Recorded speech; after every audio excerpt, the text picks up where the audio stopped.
Welcome back to the show. We got a great one lined up. What's going on with MicroStrategy, ladies and gentlemen? Could it be the next FTX? Oh my goodness. And guess what? RLUSD putting crypto IPOs on the map. Somebody roll that beautiful intro.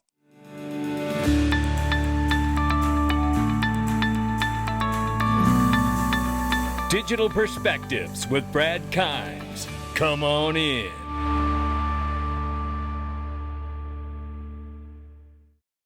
Welcome back to the show. You can follow us on X, YouTube, and DigPerspectives.com for exclusive content. Right now, $3.96 trillion market cap for crypto. The market's off 0.7%. Bitcoin 114,000 plus, Ethereum 4,200 plus, XRP 299. We're flat on the 24-hour. We're off 6.3 on the 7-day. Look at the range of price very quickly, ranging between 298 on the bottom at 299 right now. Some would say, whoop, whoop, whoop, blue light special on aisle X for XRP, not financial advice. Ranging between 298 and 310. If you were getting some, it might be your place to get some. Again, not financial advice. But let's talk about where you can get some. Right here at Caleb & Brown, the crypto brokerage, you get free institutional grade custody, no hidden fees, no hidden spreads. And I tell you, this is a remarkable opportunity. It's a total game changer, and I'll tell you why. Because you get human customer service. That's right. You get a prime broker rep that you can speak to any time of day or night. You can talk to them about having your market order set correctly and how much you want sold. You don't have to guess at it. I don't want to learn these things. I just want to have it done. I want convenience. I want ease of use. I want to have agility in the market. I want to strike like a lion in the bush.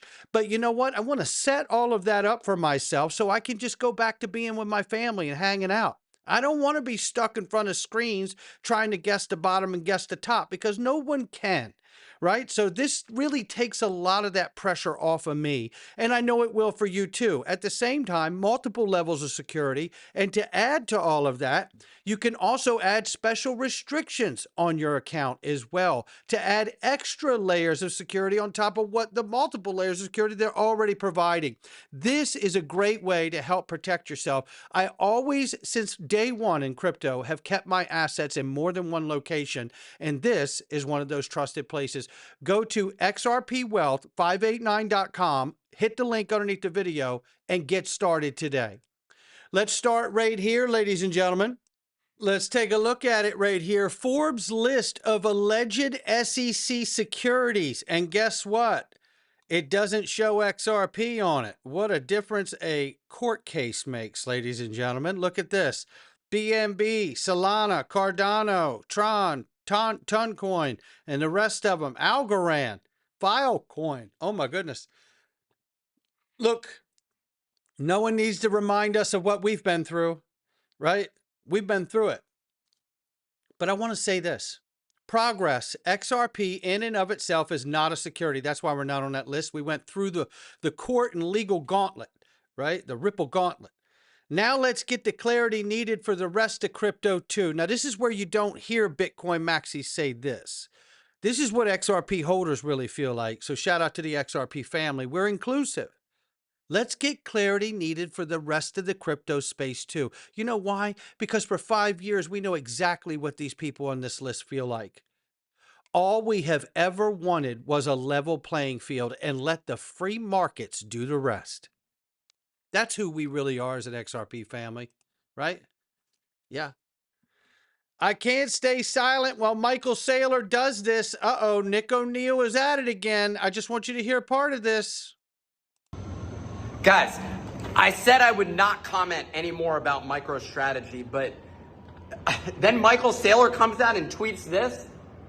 I don't know if you can read this, but let me just share what it is. Strategy today announced an update to its MSTR equity ATM guidance. Basically what he ends up doing is he changed and flip-flopped on the terms that he stated only 2 weeks ago on his earnings call. Now, when the MNAV is below 2.5, MicroStrategy will tactically issue MSTR stock to pay interest on debt obligations, fund preferred equity dividends, and 3, when otherwise deemed advantageous to the company. 2 weeks ago, he said he wasn't going to do that. Now this? Before I continue, I just want to make it abundantly clear that I am not suicidal. Yet, despite what my lawyers advised me, I feel that it's necessary to at least speak out on this matter. So there you have it. He's back out talking again. And here's the layout right here. In summary, MicroStrategy states that when the stock price is very high, it will use the opportunity to issue shares and buy more Bitcoin. When the stock price is moderate, it will continue to be opportunistically active in issuing new shares, always with the goal of purchasing more Bitcoin. When the stock price is low, the priority shifts to maintaining basic financial operations, debt repayment, and dividends. When the stock price is very low, it will consider buying back its own shares to take advantage of the discount in the value of its Bitcoin assets. Generally, a holder of MicroStrategy shares should expect their assets to depreciate due to the issuance of new shares. These statements reinforce my view that there are much better ways to gain exposure to Bitcoin, says this gentleman. Now, with that being said, here is a point being made about what Ponzi schemes are and how you can never know it's a Ponzi scheme until it actually goes bust. Take a listen to the Bitcoin maxis try to defend the idea. When someone makes the argument that, based on current GAAP earnings, MicroStrategy has a PE of like 5 or something, and then they say, well, our competitors have 20, we should also have 20. I generally would say, right along with you, that I don't view that as an accurate comparison, because you're comparing a highly cyclical expectation of GAAP earnings and losses, even if Bitcoin does continue to appreciate, but at a bumpy pace, versus a very smooth expectation. Right. Now, fraudulent, I mean, it is GAAP earnings. It is they're following a certain accounting standard. So I personally wouldn't use that term, but I generally would say that I wouldn't. That's certainly not how I would evaluate the company. I would instead look at other metrics that I use to evaluate the company. Let me ask you a question on that then. Why is MicroStrategy doing that? Why is the company putting out slides like this? Why are they doing it? Well, one thing to keep in mind, that was one slide out of over 100 slides. Right, so don't pay attention to the slide in question. There was 100 other slides. But why are they doing it? You'd have to ask them. I mean, any company is trying to put their best foot forward and say, this is why you should own our company. Well, the paper he put out doesn't suggest that that's the case. This is a paid actor defending Bitcoin and Michael Saylor here. All sorts of different companies do it. That's their approach. That's not the slide I agree with. I think they had many good slides in their deck. That's maybe one of a couple slides I certainly wouldn't make the argument for. And that's deflection. The conversation is over the slide in question, and then this person is still deflecting to try not to talk about the actual slide in question. Okay, fair enough. I think it will. So let me just say this. There are no Ponzi schemes that fail. Sorry, that don't fail. Ponzi schemes fail, and that's when they become known as Ponzi schemes. Bingo. Bernie Madoff was never a Ponzi scheme until he failed.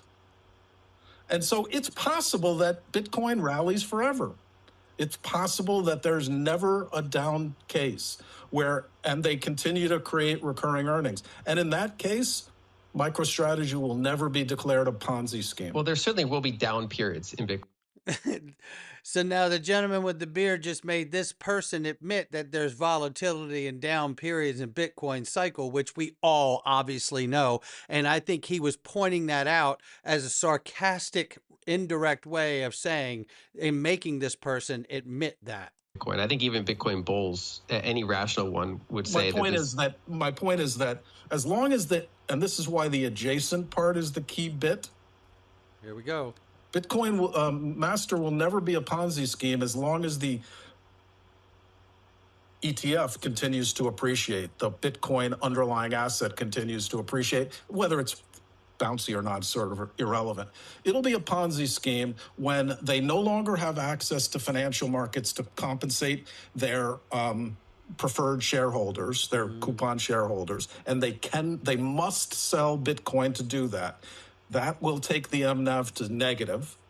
that'll create a Ponzi-like environment when they can't get that next sucker to buy the preferred because there's no income. Or it will never be a Ponzi scheme if they find a way to actually turn this asset into an earning asset, which is... And there it is right there. Trying to turn Bitcoin into an earning asset where it earns, right? Another way, let me say it another way. Well, I'll say it this way. Translation, Bitcoin needs utility and in a hurry. Otherwise, this conversation gets very, very real. Dom from Easy A right here. Remember, Dom worked Goldman Sachs, JP Morgan, BlackRock. I mean, he's worked everywhere on Wall Street, or not BlackRock, but Blackstone. So, this guy valued companies for a living before starting Easy A with his brother Phil. Shout out both of them. Potential spiral of doom looming for MicroStrategy. Listen to the way he breaks this down. Sell MicroStrategy shares to service debt. Dilute shareholders further each time. The shares become worth less money. Interest payments mount. MicroStrategy sells its Bitcoin to pay interest. How do you think this ends? Again, something's not a Ponzi scheme until it collapses. And the question here is how long will it take for this thing to collapse? We all know that the volatility of crypto, and certainly Bitcoin, is very, very volatile. We could see 50, 60 or more % off in a down market. Ask yourself, this is a corporate treasury. Ask yourself right now, if all the other corporates out here looking at adding digital assets to their treasury are not seeing this as a huge red flag, and then a la municipalities, nations, local government. I'm not saying they're going to turn and walk away from digital assets as a corporate treasury product. I'm not suggesting that. I'm suggesting that they may get a little more pointed and focused on the assets that have utility and have the ability to earn and grow inside of themselves and the ecosystem for the digital asset itself. Because this scenario looks very, very fragile right here. We'll keep an eye on it. But I can tell you, I bet you there are plenty of other corporates right now going, hold up on that Bitcoin corporate strategy, treasury. We need to make sure that we don't find ourselves in the same situation where we could turn into a house of cards. This here is Greg Kidd, formerly Deep State Federal Reserve guy, and also an early Ripple guy. And amazing investor in a lot of startups like Square, Twitter, and others. And I tell you, he just bought Vast Bank, and he is putting the entire banking industry on the XRP ledger. He said it at XRP Las Vegas. You can find the clip on my profile. And I want to bring him in right about here and let you hear what he says about Michael Saylor's MicroStrategy, basically doubling down and saying that he's playing his Ponzi scheme against the U.S. government's Ponzi scheme of printing dollars. Now that makes it even more scary at my house. His cost of capital is going to be less than the real cost of capital for what he's paying when you factor in the inflation that comes from the U.S. government, whether it's Democrats or Republican, spending more money than they have. And so they have a debased currency. And when you mark that currency against something that has no debasement, he's just doing the math. And to him, it's physics. There's this problem with it. When it goes to infinity, it would mean like all the value in the world is Bitcoin, and nothing else is left. And so at some point, this has to flatten out. But, as Chuck Prince said, when we had to run up to the financial crisis, is the music's still playing.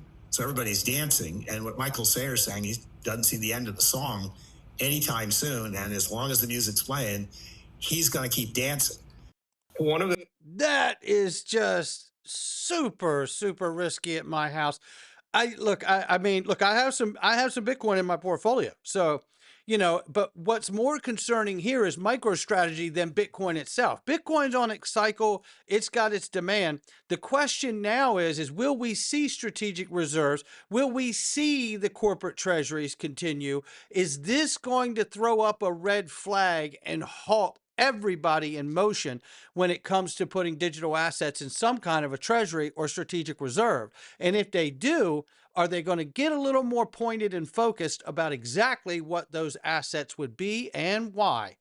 Meanwhile, while all of that is exploding in the face of MicroStrategy and the Bitcoin community right now, Bullish has arranged to receive $1.15 billion of proceeds from its recently completed initial public offering in stablecoins, which represents a historic step for the use of stablecoins in an initial public offering in the United States.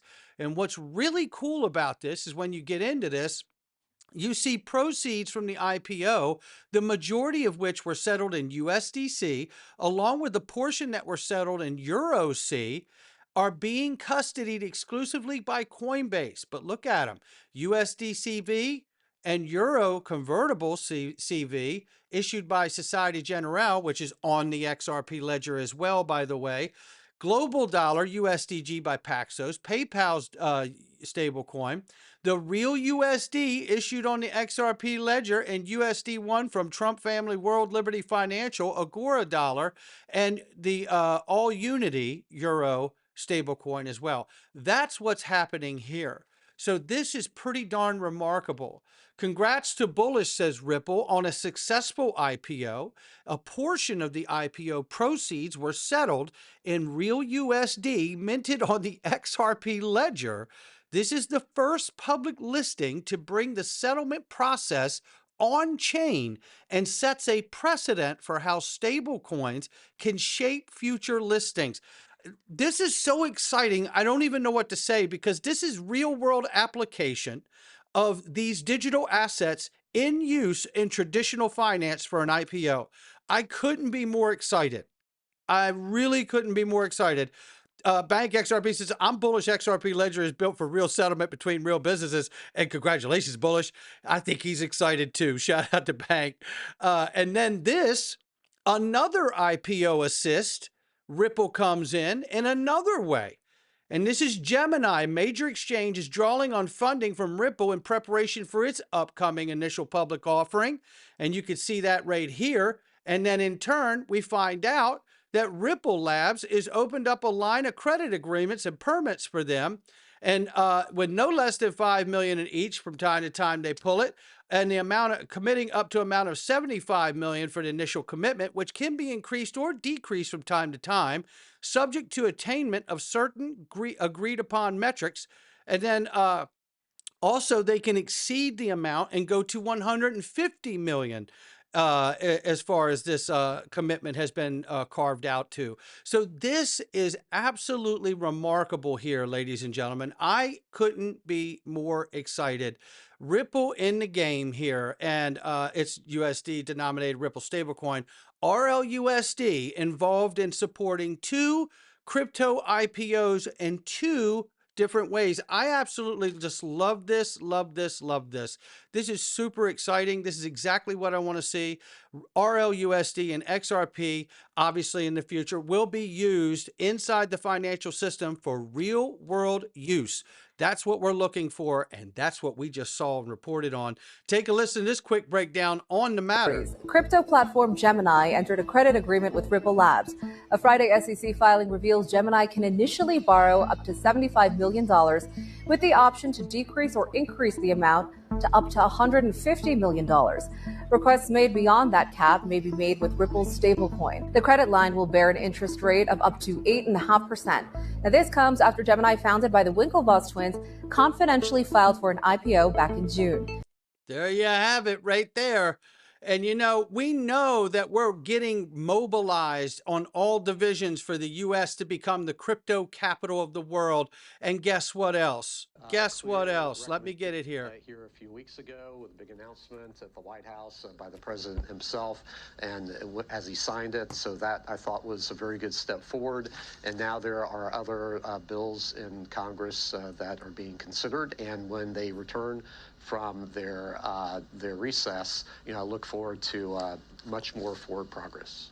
And that's where we are right now. We're seeing all this great news, and then we're waiting for them to come back to Congress and get to work and get the rest of the bills done. One, which is the Clarity Act for market infrastructure, which is going to be huge for this space and certainly for the XRP ledger, I believe, and others. And then we need to get the crypto taxes done. And then I can think we can step back and just watch this market absolutely explode. And that next time it explodes, we could see a historical data points to 777% rally, which could take us near $28. How about that, ladies and gentlemen? Not financial advice from me or anyone else. It's just my digital perspectives. I'll catch all of you on the next one.